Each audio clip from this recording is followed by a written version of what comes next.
베드로후서 1장 1절로 7절 말씀 우리 한 절씩 나눠서 읽지요. 스크린에 나와 있어요.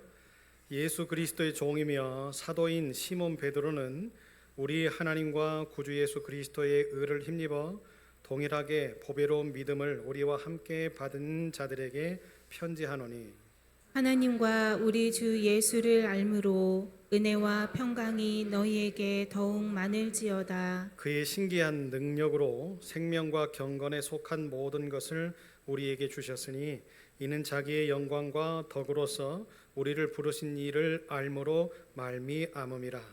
이로써 그 보배롭고 지극히 큰 약속을 우리에게 주사 이 약속으로 말미암아 너희가 정욕 때문에 세상에서 썩어질 것을 피하여 신성한 성품에 참여하는 자가 되게 하려 하셨느니라. 그러므로 너희가 더욱 힘써 너희 믿음의 덕의 지식의 절제를, 절제의 인내를, 인내의 경건을, 같이 읽어요. 경건의 형제 우애를, 형제 우애에 사랑을 더하라. 아멘. 하나님 말씀 듣습니다. 부족한 것 십자가에 감추시고 하나님의 말씀만 증거하게 하실 때에 은혜 받는 한 시간 되게 하여 주시고, 이제 말씀을 받고 세상으로 나간 우리의 걸음들 속에 향기가 넘치며 능력이 넘치며, 그래서 세상에 나가 기적의 삶을 사는 아름다운 교회와 아름다운 교회 모든 식구들 되게 하옵소서. 예수님 이름으로 기도합니다. 아멘. 성품이란 무엇인가 라고 하는 말씀입니다. 여러분, 성품이라는 것이 뭐지요? 성품이 뭡니까? 질문한 거잖아요, 제가. 성품이 뭐예요? 타고난 성격? 또요? 품행, 그러죠. 또 뭐가 있습니까? 이렇게 말하면 틀릴까봐 말을 못 하시는 분들이 많아서요. 근데 다 동일한 거죠. 성품이라고 하는 것은 마음이, 그죠? 내 마음이 말과의 행동으로 표현되어지는 것이 성품이라고 하잖아요. 쉬운 거 아닙니까? 내 마음 속에 들어있는 것이 내 말과 행동으로 표현되는 것이 성품이래요. 그러면 여러분, 나는 누구의 성품을 닮았을까요? 나는 누구의 성품을 닮았죠? 내 어머니 아버지의 성품을 닮았겠지요. 이것이 1차로 하나님이 우리에게 주셨던 성정이자 마음입니다. 그러니까 지금 최 목사가 이렇게 여러분의 말과 행동을 하는 것은 1차적으로 누구에게 받았을까요? 제 부모에게 받았어요. 부모의 그 어떤 영향과 부모님의 삶과, 그러죠. 물론 유전적인 인자도 있겠지만 우리 부모님들이 어떤 모습을 가지고 살았느냐에 따라서 제 언어가, 제 행동이 결정이 되어졌던 거죠. 그렇지 않겠어요? 여러분도 역시 마찬가지로 그렇습니다. 여러분의 부모님들의 마음이, 부모님들의 말과 행동이 어린 시절부터 나에게 이렇게, 그러죠. 유전적인 요소도 있겠지만 또 그 이외의 교육적인 어떠한 부분으로 내 언어와 내 행실이 만들어졌기 때문에 그렇지요. 그것이 바로 뭡니까? 내 마음에 있는 것이 몸 밖으로 나왔다. 그래서 그것을 성품이다라고 이렇게 이야기를 합니다. 그런데 성경은 마음의 동기, 생각, 감정의 영역이 있다라고 이야기를 해요. 그러니까 쉽게 설명하면 이런 겁니다. 우리가 이 성품이라고 하는 것을 이야기를 할 때 분명히 동기가 있다라는 거예요. 삶의 의미와 행복을 결정하는 것으로서의 마음의 핵심의 문제들, 그죠? 우리 마음에 핵심적으로 들어있는 어떤 그런 것들, 그리고 생각들, 감정들, 그 모든 것들을 하나님이 이렇게 조밀조밀하게 만들어 놓으셨다는 거예요. 그래서 여러분, 베드로 사도는 오늘 말씀을 통해서 우리에게 이야기를 하시죠. 누구를 닮아가야 된다고, 누구의 성품을 닮아야 된다고 이야기를 합니까? 예수의 성품을 담자. 그 예수의 성품이 우리를 만드신 하나님의 성품이니까. 그렇죠? 그런데 생각해 보세요. 자, 성품이, 마음이 말과 행동으로 나타나는 거라고 이야기했잖아요. 그죠? 베드로를 한번 생각해 보자고요. 처음에 베드로가 예수님을 만나기 전에는 어떤 성품을 가지고 있었을까요? 그는 인생적인 성품을 가지고 있었겠죠. 자, 그의 직업이 뭐였어요? 어부였어요. 또 그는 선장이었어요. 형제들 가운데 맞이였어요. 그러니까 책임감이나 또 의무감이나 이런 것들이 굉장히 많았을 거예요. 또 주변에 많은 압박이나 이런 것들도 있었을 거예요. 어부로서의 삶을 살자면 여러분, 배를 타고 대해로 나가야 되잖아요. 바다로 나가서 고기를 잡아야 되니까 항상 평안했을까요? 어느 날은 바람도 불고 어느 날은 파도도 많이 치고 그러죠. 그러다가 그 파도에 휩쓸려서 잘못되어지는 사람들도 많이 봤을 거예요. 그러니까 한순간도 마음을 놓을 수 없는 그런 삶을 산 사람이 베드로 아니었겠어요? 그러잖아요. 그러다 보니까 자신 스스로도 환경에 의해서 어떻게 되어져요? 말과 행동이 과격해지게 되고, 분명히 그렇게 하지 않으면 사고를 예방할 수 없으니까 일을 못하고 또 일을 배우는 사람들한테는 우격다짐할 수 있는 그런 상황들도 생기고, 또 급작스러운 상황들 가운데는 자기의 마음은 그렇지 않은데 막 화가 치밀어 오르고 하는 그런 일들이 빈번하게 있었을 거예요. 왜요? 환경 때문에. 그렇죠? 여러분, 성품이라고 하는 것이 바로 첫 번째 부모를 통해서 우리에게 주어진 부모님들의 마음이 말과 행동으로 표출되어지는 것을 어린 시절부터 내가 봐오면서 내 성품이 만들어졌다고 한다면, 두 번째 성품은 어떨 때 만들어져요? 내가 사회생활을 하면서 만나는 사람들과 일을 하는 환경과 또 여러 가지의 사람들이 모여서 살고 있는 이 공동체 속에서 두 번째 성품이 만들어질 수 있어요. 그렇지 않겠습니까? 처음에는 굉장히 성품이 좋은 줄 알았는데 나중에 살아보니까 그 사람이 성품이 너무 좋지 않아요. 왜 그럴까 고민을 해보면 그 사람의 삶의 배경이나 살아왔던 모습이나 또 환경이나 주변에 있는 만나는 사람들의 모습이나 이런 것들을 보면 그런 것들을 우리들이 확인할 수 있는 거죠. 여러분, 그래서 가정의 환경이 굉장히 중요합니다. 우리 아이들의 성품이 가정의 환경에 달려져 있기 때문에 그래요. 엄마 아빠가 매일과 같이 부딪혀서 싸운다고 한번 생각해 보세요. 아이들이 어떨까요? 아빠의 성품은, 타고난 성품은 너무 좋고 너무 평안해요. 엄마의 성품도 역시 마찬가지로 타고난 성품이 너무 차분하고 또 너무 고요하고 그래요. 그런데 엄마 아빠가 결혼을 해서 이제 살다 보니까 문제들이 많아지니까 막 그 문제들을 해결하기 위해서 막 서로 부딪히고 싸우고, 좋았던 성품이 이제 어떻게 되어지는 거예요? 간접적인 누군가의 배움을 통해서, 누군가의 속삭임을 통해서, 남편은 이때 잡지 않으면 너 나중에 크게 후회한다. 여자는 네 아내는 이때 휘감지 않으면 너 나중에 크게 후회한다. 그러니까 막 남들의 이상한 소리들 때문에 어떻게 하는 거예요? 결혼을 해가지고 본인의 좋은 성품을 내세우고 말하고 표현하는 것이 아니라 막 서로 막 부딪히고 이렇게 하다 보니까 나중에는 뭐가 되는 거예요? 전사들이 되네요. 조그마한 문제를 가지고 큰 소리를 치게 되고, 아무것도 아닌데 왜 당신은 그러냐고 말이죠. 막 이렇게 비아냥거리고 시비를 걸고 이런 모습들, 그죠? 박미영 집사님. 자 보세요. 이런 여러분 지금 웃자고 하는 거예요. 그런 환경에서 우리 아이들이 부모의 그 어떤 언어와 행동들을 본다고 한번 생각해 보세요. 어떨까요? 어떨까요? 여러분, 우리의 자녀들이 좋은 성품을 소유해서 세상에 나가서 좋은 마음들을 가지고 기쁨의 모습들을 가지고 살아가면서 남들에게 유익을 주고 행복한 사람이 되어지기를 원한다면, 여러분 우리의 언어부터, 그죠? 우리의 말과 우리의 행동부터 바꾸셔야 돼요. 왜? 그것이 뭐라고요? 우리의 마음속에 들어있는 것이 내 언어와 내 행동으로 나타나는 것이 곧 뭐이기 때문에? 성품이기 때문에. 자, 그런데 이런 상황 가운데에 살고 있었던 우리에게 귀한 선물이 하나가 배달이 됩니다. 세상 속에서 이렇게 어렵고 번민하고 다투고 뭔가를 막 얻으려고 아등바등하면서 살았던 우리들에게 귀한 선물이 하나 택배로 와요.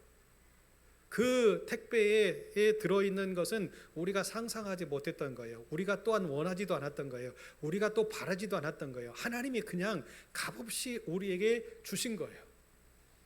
그러면서 하늘 보자 버리시고 이 땅에 오셔서 어떻게 하시는 거예요? 인간과 같이 살면서 너무 힘들게 너무 어렵게 사는 그 사람들이 불쌍하고 사랑스러운 나머지 어떻게 하시는 거예요?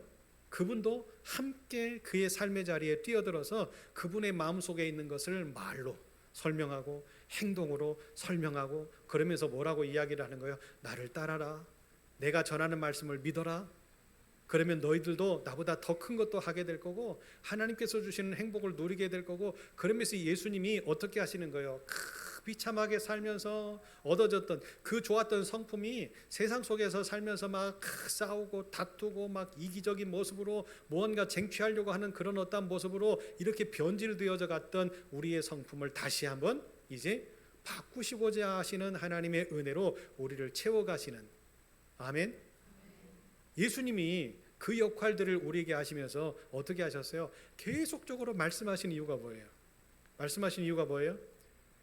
하나님의 마음이 이미 예수께 있잖아요. 예수께 있기 때문에 그 하나님의 성품을 이제 우리에게 전달하고 싶은데 뭐라고요? 마음에 있는 것이 말과 뭐로 나타날 때? 행동으로 나타날 때 그것이 성품이라고 하셨기 때문에, 그래서 주님이 말씀하시는 거예요. 하나님의 말씀을. 왜? 하나님은 살았고 운동력 있고, 아멘. 날샘 검과 같이 예리해서 우리를 찔러 쪼개기까지 하시면서 우리의 모든 것을 새롭게 하시고자 하시는 하나님이시기 때문에, 그래서 말씀으로 이렇게 해결하시려고 하셨던 거죠. 자, 두 번째, 마음이 말과 뭐로요? 행동으로. 그죠? 주님이 행동하셨잖아요. 새벽 미명의 시간에 일어나셔서 기도하시고, 기도 외에는 이런 답이 나올 수가 없기 때문에 하나님이셨음에도 불구하고 하나님의 뜻을 알기 위해서 새벽 미명의 시간에 일어나셔서 기도하셨어요. 30세 청년이, 여러분, 새벽 기도를 제가 여러분에게 강요하는 거 아닙니다. 여러분의 지금 힘든 모습, 어려움의 모습, 고통의 모습, 아픔의 모습이 있잖아요. 거룩한 부담감을 좀 가져보세요. 새벽에 나와서 하나님 앞에 고요한 시간에 여러분이 그 짤막한 시간 하나님의 뜻을 구하면서, 하나님, 내 하루의 시간을 하나님께 드립니다. 하나님, 내 인생 속에서, 내 하루 속에서, 내 시간 속에서, 내 분초 속에서 하나님의 역사하심을 기대합니다 하고 하나님께 맡기면서 우리가 하루를 시작하는 것과 그렇지 못한 것과는 차이가 크잖아요. 아니 목사님, 교회에서만 꼭 그렇게 기도해야 됩니까? 가정에서 기도하면 안 됩니까? 가정에서 하셔도 돼요. 그런데 왜 예수님이 한적한 곳을 찾으셨을까요? 뭐 때문에? 사람들을 피하여서 그 새벽에 한적한 곳에 가서 하나님을 만나려고 하셨을까요? 이유가 있지 않겠어요? 그죠? 방해의 요소들. 여러분, 가정에 있다 보면 침실이 바로 옆에 있으니까 눕고 싶고, 그러죠? 조금만 뭐 하면 화장실 가고 싶고, 내가 취할 수 있는 거 목이 마르면 물을 먹고 싶고, 그러다 보면 고요한 시간에 방해되어지는 것들이, 왜냐하면 너무나 친숙한 환경이기 때문에 그래요. 그런다고 성전에 온다고 해서 여러분 화장실 가고 싶은데 화장실이 없어요? 있어요. 물을 먹고 싶은데 정수기가 없어요? 있어요. 다 있지만 성전에 나와 있을 때의 우리의 거룩한 모습과 그 마음은 다르잖아요. 마음 자세가. 주님의 행동을 본받을 때에 주님께서 우리가, 그죠? 주님을 따라갈 수 있는 멋진 제자로서의 삶을 만들어갈 수 있기 때문에 우리에게 그렇게 본을 보이셨던 거예요. 그리고 나서 어떻게 합니까? 힘들어도, 그죠? 배고파도, 괴로워도, 아픈 영혼들을 찾아다니며, 힘든 영혼들을 찾아다니며 그들을 고치시고 싸매시고 위로하시고, 아멘. 그렇게 사셨던 거죠. 그러면서 어떻게 한 거예요? 예수를 만나는 모든 사람들이, 예수의 부딪힘을 받았던 모든 사람들이, 예수의 능력으로 고침받았던 모든 사람들이 뭐 하기를 원하셨던 거예요? 변화되기를 원하셨던 거예요. 어떻게? 지금까지 살아왔던 삶의 모습 속에서 누구의 성품으로 바꿔지기를 원한 거예요? 예수의 성품, 하나님의 성품으로 바뀌기를 원한 거지요. 그 좋은 예로 우리는 삭개오를 너무 잘 알잖아요. 그죠? 삭개오는 세리였어요. 우리 애들하고도 제가 이야기를 했는데 삭개오는 세리였어요. 그러다 보니까 같은 동족들에게 많은 손가락질과 비아냥을 당했지요. 그런 어릴 때부터, 자랄 때부터 키가 작은 사람이었어요. 장애를 갖고 태어났단 말이죠. 그러니까 어딘가 모르게 남들에게 치여 사는 그런 어떤 모습들이 있다 보니까 그의 성품은 공격적일 수도 있어요. 그리고 그의 성품은 남들을 포용하지 못할 수도 있어요. 그의 성품은 왜? 그의 환경이 그를 그렇게 만들었을 수도 있거든요. 거기에다가 세리장이라고 하는 직함까지 얻었으니까 자기의 기득권 때문에 지금까지 억눌리고 살았고 힘들게 살았고 손가락질 당하면서 살았던 이 분풀이를 누구에게 할 수 있었어요? 나에게 지금까지 했던 사람들에게 할 수 있잖아요. 그 권위로, 로마가 인정해 준 권위를 가지고 그렇게 살았던 사람이 바로 삭개오였잖아요. 그런데 그에게 예수님이 오시죠. 그 소문을 들어요. 소문을 듣고 어떻게 합니까? 예수에 대한 궁금증이 너무 크다 보니까 뽕나무에 기어 올라가는 어른이 그런 결단을 하지요. 뭐예요? 그 마음속에 있었던 것이 이제 뭘로 표출되어진 거예요? 행동으로 표출되어졌잖아요. 그게 뭐예요? 그의 성품이 되어진 거예요. 예수에 대한 마음이 이제 가득하다 보니까 행동으로 옮겨졌어요. 예수를 보고 싶은 거지요. 어른이 뽕나무에 올라갔어요. 그의 성품이 바뀐 거예요. 누구 때문에? 예수 때문에. 그런데 더 놀라운 일이 벌어지잖아요. 예수님이 삭개오야 내려와라. 오늘 내가 네 집에 유하야 되겠다. 그러니까 주변에 있는 사람들이 수근수근 하잖아요. 왜 저 사람이 주인의 집에 들어가? 그런데도 주님은 아랑곳하지 않으시고 삭개오를 따라갑니다. 삭개오의 집에 들어갔을 때 주님이 강요하지도 않았어요. 이미 예수 만나서 그의 성품이 바꿔진 터에 이제 어떻게 합니까? 예수의 그 능력이 삭개오에게 함께 하니까 삭개오가 온전한 성품의 변화됨의 모습을 예수님 앞에 고백하지요. 주님, 내가 남의 것을 토색한 것이 있으면 뭐라고요? 4배로 갚겠습니다. 내 소유의 절반을 팔아서 가난한 자들에게 주겠습니다. 보세요, 여러분. 예수님이 아무 말도 안 하셨어요. 그런데 예수의 행했던 말과 예수가 행했던 행동 하나가 삭개오의 마음을 어떻게 하셨어요? 바꿔놓으셨어요. 예수 만나니까 이렇게 모질었던 성품이, 공격적이었던 성품이, 남들을 막 비판하고 시기하고 남들 것들을 착복하려고 했던 그 성품이, 내가 지금까지 당했던 것을 막 되갚아 주려고 했던 성품이 어떻게 했어요? 예수의 능력으로 말미암아 사랑의 성품으로 바꿔지더라. 할렐루야. 여러분, 우리가 예수 만나야 되는 이유가 여기 있는 거예요. 여기 있어요. 그런데 반대로 여러분, 예수를 만났다고 하면서 우리의 말이 바뀌지 않고 우리의 행동이 바뀌지 않는 사람들이 있을까요? 없을까요? 있을까요? 없을까요? 우리 아름다운 교회는 없겠죠. 그런데 분명히 있을 겁니다. 있어요. 왜 그럴까요? 예수를 만났지만 그 예수를 온전하게 만나지 못한 거죠. 예수님의 말, 예수님의 행동, 그러니까 하나님의 마음이 뭔지를 모르는 거죠. 그러니까 누군가에게 나는 이것을 들었어, 들은 것으로 그치는 거예요. 그러면서 나는 그것을 들은 것이 마치 예수님의 말이고 하나님의 말인 것처럼 누군가 했던 신앙의 모습을 모방하면서 따라가요. 모방하면서 따라가는 것이 내 겁니까? 진실되게 내 거예요? 내가 그것을 믿고 확신해서 내가 바꿔지는 것, 내 환경이 바꿔지는 것이 변화잖아요. 그런데 누군가의 삶을 모방한다고 해서 내가 바꿔져요? 그렇지 않잖아요. 이미 내 마음속은 굳어져 있어요. 어떤 걸로? 내 것으로, 나로, 그죠? 내 중심으로 가득 차 있어요. 그러면서 누가 말한 것을 듣고 따라간다고. 나는 이 정도의 신앙인이고, 나는 누군가의 삶을 모방하고 따라간다고. 내가 뭐 10년, 20년, 50년, 뭐 100년을 내가 믿었다. 이렇게 이야기한들 하나님이 그의 언어와 그의 행동에 변화되어지지 않는 모습을 보면서 여러분 어떻게 생각하실까요? 결국에 하나님의 마음은 뭘로 확인할 수 있죠? 나무는 뭘로 확인을 해요? 저게 감나무예요. 감나무는 뭘로 확인해요? 네? 감나무를 맺는지 안 맺는지, 감 열매를 맺는지 안 맺는지를 보면서 확인할 수 있잖아요. 물론 농사를 오랫동안 지어봤던 농부는 잎사귀만 보고 나무의 결만 봐도 저게 감나무인지 아닌지를 알 수 있겠지요. 그런데 그렇지 않은 사람들은 뭐를 보고 알 수 있어요? 열매를 보고 알잖아요. 저게 사과나무인지 배나무인지, 그죠? 열매를 보고 하는 거예요. 역시 마찬가지로 우리의 성품이 변화되어졌고 예수 만나서 우리가 이런 모습으로 바꿔졌습니다라고 내세울 것이 아니라, 그죠? 뭘 보고? 우리의 삶 속에서 변화된 열매, 그죠? 은혜 가운데에서 살고, 기쁨 가운데 살고, 기도하면서 살고, 그죠? 남들을 사랑하면서 살고, 나눠주고 베풀어주고 섬겨주면서 살고. 아니, 저 사람은 어떻게 저렇게 살지? 저 사람도 힘들 텐데, 저 사람도 어려울 텐데 어떻게 저렇게 살지? 사람들이 궁금해 죽는 거죠. 네? 그럴 때 우리가 한마디 던질 수 있잖아요. 뭐라고요? Follow me. 어디로 와요? 아름다운 교회로 한번 와보라고.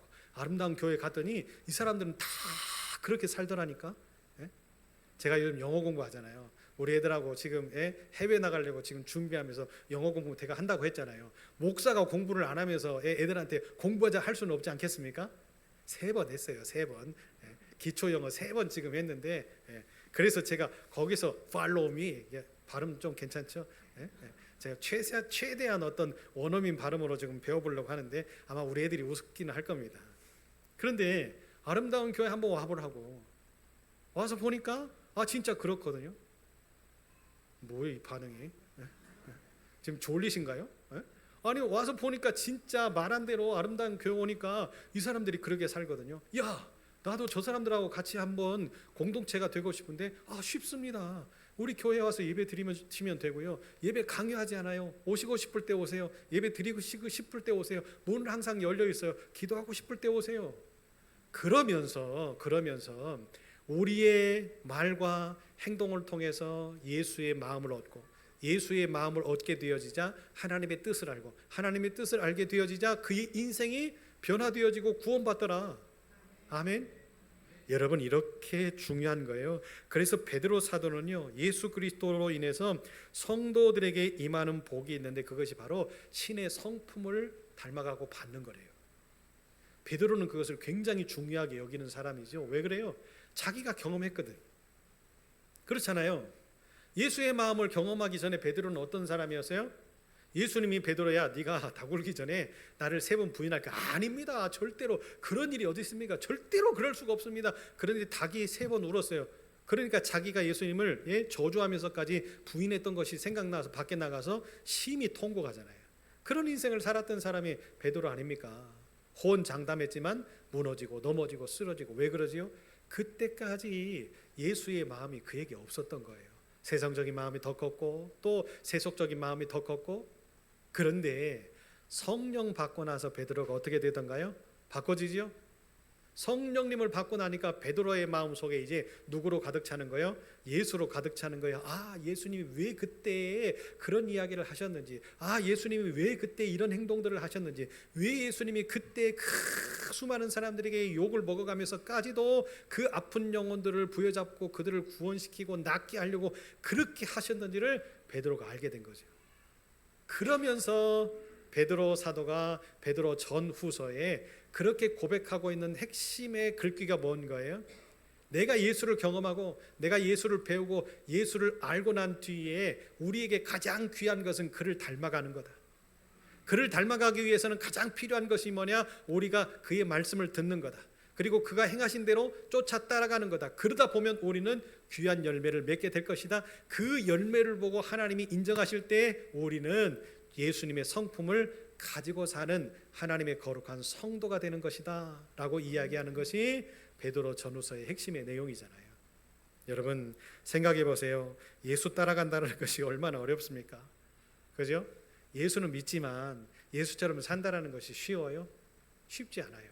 어렵습니다. 그렇기 때문에 우리는 더욱더 어떻게 해야 됩니까? 경건한 삶을 살아야 돼요. 그 경건한 삶이라고 하는 것은 뭡니까? 예수를 버리고서는 살 수가 없죠. 항상 예수와 연관시켜서 살아야 되기 때문에 그 거룩한 삶을 산다는 것이 어려운 거예요. 예수처럼 기도하기가 힘들고, 예수처럼 봉사하고 헌신하기가 힘들고, 예수처럼 죽어져가는 영혼들에게 들어가서 그들과 함께 살고 먹고 하는 것이 힘들고. 그렇죠? 지금처럼 어려운 때에 어떻게 그렇게 살아요? 나 하나 간수하기도 바빠 죽겠고 우리 가정 하나 간수하기도 바빠 죽겠는데. 그렇죠? 그런데 하나님은 그렇게 하라 명령하시는 이유가 뭘까요? 우리가 그렇게 하지 않으면 그렇게 할 수 있는 사람이 없고, 그렇게 할 수 없는 사람이 많은 이 세대 가운데에서 이제 한 영혼이 천하보다 귀한데 영혼이 구원되어져서 하나님의 백성이 될 수 없기 때문에 우리에게 말씀하시고 명령하시는 거예요. 아름다운 교회야, 너희들 힘들고 너희 어렵고 이제 시작해서 물질도 없고 여러 가지의 악조건인 줄 알아. 그렇지만 해야 돼. 아멘을 안 하시네요. 안 하고 싶은 모양이죠. 힘드니까. 예? 맞아요. 힘드니까 안 하고 싶을 때도 많아요. 그런데도 해야 돼요. 왜요? 주님의 성품이 그렇기 때문에 그래요. 주님의 성품을 우리는 닮아가야 되기 때문에 그렇다라는 거예요. 여러분, 지금은 후회되실 수도 있어요. 내가 괜히 최 목사 따라서 아름다운 교회 와가지고 힘들게 말이야, 어렵게 말이야, 이렇게 생각하실 수도 있어요. 그런데 좀 지나보세요. 우리가 이런 상황들을 견디고 이런 상황들을 이기고 끝까지 주님의 마음을 가지고 본받아서 우리가 노력하고 헌신할 때 내 말이 예수의 언어가 되고 내 행동이 예수의 행동이 될 때 하나님이 우리를 어떻게 만드시는지 한번 보세요. 우리 가정을 어떻게 바꾸시는지를 한번 보세요. 우리의 직장을, 우리의 사업을 어떻게 바꾸시는지 한번 보세요. 우리의 자녀들을 어떻게 축복하시는지 한번 보세요. 그런 기대감이 있다면 여러분 한번 순종하고 따라와 보세요. 분명히 우리 하나님은 그렇게 바꿔주실 줄로 믿어요. 우리 유찬이 빵, 너 빨리 가. 엄마 저기 있잖아, 유찬이. 예배를 드리는지, 어른들이 예배를 드릴 때 어떻게 해야 되는지. 예? 자, 유찬이한테 제가 한 10초 드릴게요.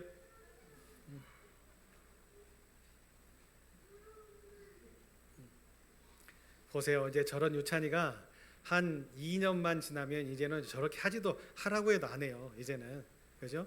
이제 어른들한테 이렇게 그냥 새침대기처럼 이렇게 할 때가 있거든요. 그러니까 저렇게 할 때 많이 이뻐해 주셔야 돼요. 안 이뻐해 주실 모양이네요, 그죠? 여러분 그렇기 때문에 우리가 힘들다라고 생각하고 어렵다라고 생각할 때에 더 어려움이 올 수 있고 더 힘든 일이 올 수 있거든요. 그러나 하나님이 지금 맡고 계시는 거잖아요. 우리가 결단을 하는 그 순간부터 하나님이 지금 일하고 계시기 때문에 그렇다면 여러분 우리는 어떤 경건한 삶을 살아야 될까요? 경건은 하나님을 경외함으로 특정 지어지는 삶의 태도와 행동을 이야기합니다. 하나님을 경외함으로 특정 지어지는 삶의 태도는 뭘까요? 내가 그리스도인입니다. 내가 예수의 제자입니다. 라고 하는 것을 선포하는 거예요. 그러면서 내가 그것을 선포할 때 내가 지금 내 마음속에 확증하고 있기 때문에 선포하는 거 아니겠습니까? 나는 예수의 제자예요. 라고 하는 것을 내가 확증하기 때문에 그 다음에 이제 나타나는 행동들이 뭡니까? 예수처럼 섬겨주고 그러죠? 베풀어주고 나눠주고 아니 저 사람은 왜 이렇게 간도 뭐 벨도 없어? 이렇게 맨날 주기만 하고 맨날 이렇게 아순소리도 안 하면서 섬겨주기만 하고 이렇게 살지 왜 저렇게 살지? 아니 부자인가? 그렇게 생각할 수도 있잖아요. 그런데 그런 생각이 들게끔 한다라고 하는 것이 은혜 아닙니까? 아니 내가 지금 섬겨주고 있는 사람이 그런 생각을 하고 있다라고 하는 것은 내가 그만큼 그에게 뭐 하고 있는 거예요? 많은 서비스를 하고 있는 거잖아요. 그가 너무 부담스러우니까 저 사람은 왜 저렇게 하지? 이렇게 이야기를 하는 거 아니겠어요? 아니 예수님이 왜 저렇게 우리 아름다운 교회를 사랑하지? 뭐 때문에? 여러분 이와 같은 거예요. 그래서 경건이라고 하는 삶은 우리가 만들어낼 수 없어요. 내가 하고 싶다고 해서 하는 것이 아니에요. 경건이라고 하는 삶은 예수 닮아가고 예수 따라가는 거기 때문에 성령님의 터치하심이 없으면 절대로 이루어질 수 없는 삶이 경건의 삶입니다. 그래서 베드로도 역시 마찬가지로 성령을 경험하기 전에 베드로와 성령을 경험한 후에 베드로의 삶이 완벽하게 달라지잖아요. 그죠? 성령 받기 전에 베드로는 어떻게 합니까? 도망가요. 게네사렛 호숫가에 돌아가서 다시 이제 어부로서의 삶을 살았던 사람이 베드로입니다. 그런데 성령 받고 나니까 어떻게 하는 거예요? 죽기를 각오하고 복음 증거하죠. 죽기를 각오하고 예수 증거하죠. 그런 은혜가 그런 어떤 기쁨이 그런 능력이 어디에서 나타나요? 성령께서 항상 감동을 주시기 때문에 베드로가 그런 삶을 살 수 있잖아요. 결국에 그렇게 살다가 어떻게 해요? 십자가에 거꾸로 못 박혀 순교하는 누구 때문에? 예수 때문에. 성령께서 역사하시니까 내 목숨도 아깝지 않은 거예요. 누구를 위해서? 하나님을 위해서. 여러분 목숨까지도 아깝지 않은데 그 이외의 것은 어떠겠어요?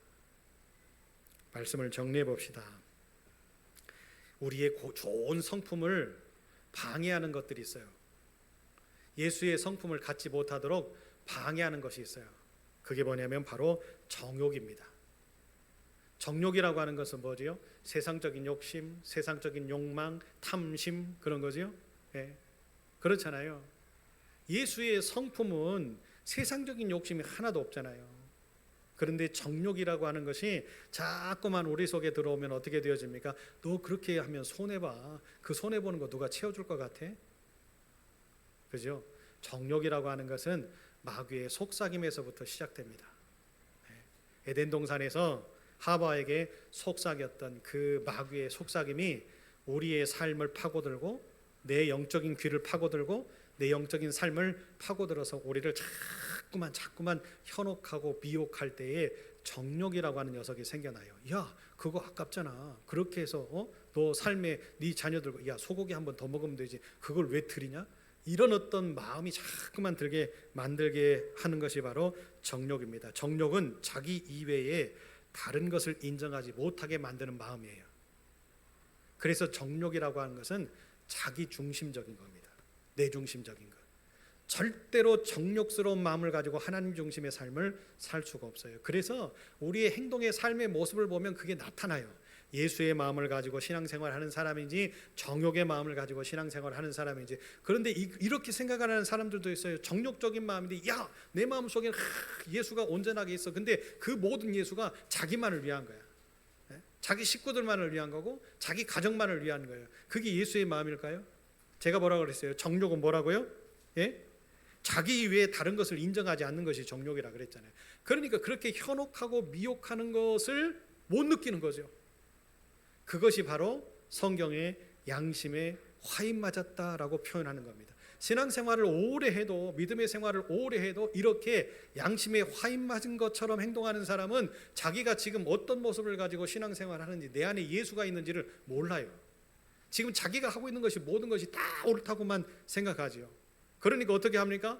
분쟁이 생기고 싸움이 생기고, 꼭 그 사람만 있으면 싸우네, 꼭 그 사람만 있으면 문제가 생기네, 꼭 그 사람만 있으면 모든 사람들이 아파하네. 이제 결국에는 어떻게 되어지는 거예요? 그 사람과 함께 하고 싶어 하지 않아요. 네? 그런데 자기는 즐거워. 여러분, 그것이 정욕적인 마음이라는 것을 모르는 거지요. 오늘 베드로 사도는 우리에게 거룩한 성품을 가져야 된다라고 이야기를 하시면서 말씀하고 있지요. 5절부터 7절의 말씀을 보면, 그러므로 너희가 더욱 힘써 너희 믿음의 덕의 지식을, 지식의 절제를, 절제의 인내를, 인내의 경건을, 경건의 형제 우애를, 형제 우애의 사랑을 뭐하라? 더하라. 아멘. 네, 더하라. 더한다라는 것이 뭐냐면요, 여러분, 가서 하나를 더 얻는 거래요. 포개어지니까 하나에 하나를 포개면 뭐가 되어지는 거예요? 뭐가 되어지는 거예요? 하나죠. 우리들은 그렇게 생각해요. 하나에 하나를 포개면 둘이 된다고 생각하잖아요. 그죠? 이건 세상적인 셈법이고, 하나님의 셈법은 하나에 하나를 더하면 하나예요. 이 하나는 하나님의 사랑이에요. 또다시 하나에 하나를 포개면 하나예요. 이것도 하나님의 사랑이에요. 아멘. 예수의 사랑은 이런 거요. 하나님의 사랑은 이런 거요. 아름다운 교회의 사랑도 이런 거요. 둘로, 셋으로, 넷으로 나눠지는 것이 아니라 모든 것이 포개어지면 하나다. 우리는 하나다. 성품이라고 하는 것은 바로 이런 건데, 마음이 뭘로요? 말과 행동으로 표현되는 것이 성품이다. 그렇다면 우리는 예수 그리스도의 성품을 가졌다라고 말하는 우리는 뭐를 말해야 돼요? 예수를 말하고, 우리의 행동 속에서는 누구의 열매가? 예수의 열매가 많이 맺혀지는 모습을 통해서 세상의 사람들이 뭐라고요? 너희는 세상의 소금이고 또 세상의 빛이고, 그렇다면 너희의 착한 뭐를 보고? 행실을 보고. 아멘. 하나님께 영광을 돌리는 그런 아름다운 역사가 우리의 변화된 성품을 통해서 만들어지게 되기를 예수의 이름으로 축복합니다. 하나님, 예수의 성품을 소유한 우리가 세상으로 갑니다. 그러지만 또 넘어짐도 있고, 또 다툼도 있고, 시시비비를 가리는 일들도 많이 생겨날 겁니다. 그러나 그런 마음들 속에 예수의 사랑을 덮게 하사, 하나가 되게 하사, 나눠지고 분열되어지는 것이 아니라 덮는 역사로 나타나게 하사, 그 순간에는 손해보는 것 같고 그 순간에는 힘든 것 같지만 하나님의 은혜와 사랑으로 우리를 또다시 덮어주실 때 평안하게 될 줄로 믿습니다. 그 마음으로, 그 언어로, 그 행동으로 살아서 예수를 깊이 묵상하며 증거하는 아름다운 교회 모든 식구들의 일주일에 승리하는 삶 되게 하여 주옵소서. 예수님 이름으로 기도합니다. 아멘. 이제